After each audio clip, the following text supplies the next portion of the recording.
I've been up to establishing a paradigm of realism-ism, man, and putting down fake shit. What do you think about that discussion you had with Imam Bashir? A lot of Muslims came out and they getting on you. I heard there's somebody making fake videos about me and all of this, but none of that matters because it's not real. And the only thing I'm dealing with is realism-ism. Right. The truth with no bullshit in it. Doubt.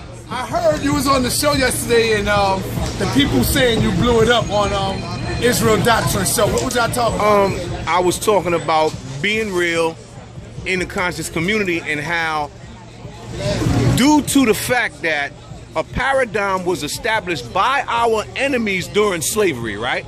That for some reason we continue to feed that paradigm. I'm talking about the leader, right?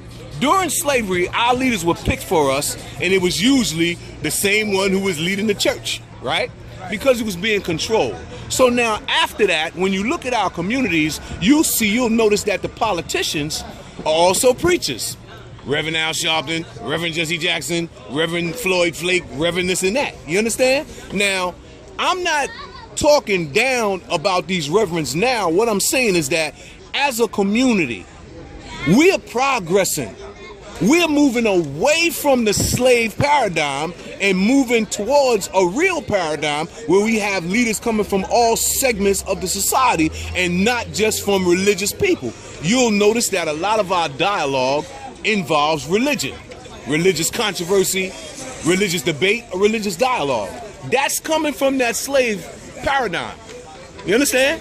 And it's not really real because you'll notice in our day-to-day activities, we ain't talking about religion. We interacting in commerce like everybody else in this big-ass market that we happen to be in.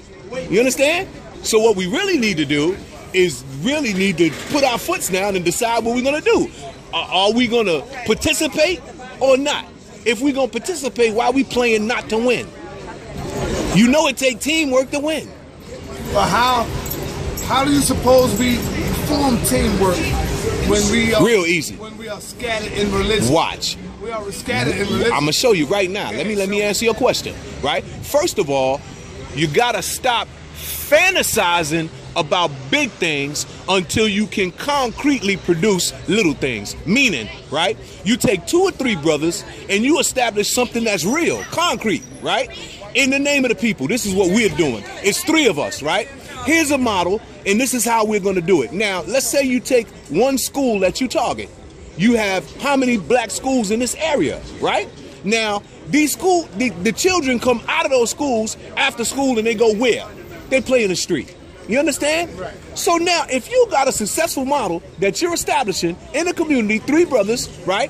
Now you're channeling these kids out of these schools and you're mentoring them, right? So that you're reinforcing what they're learning, so they're actually using what they learn as opposed to learning in school and then coming out to play and then having to learn the same thing over and over again. Man. Something now that's dealing with today, the now.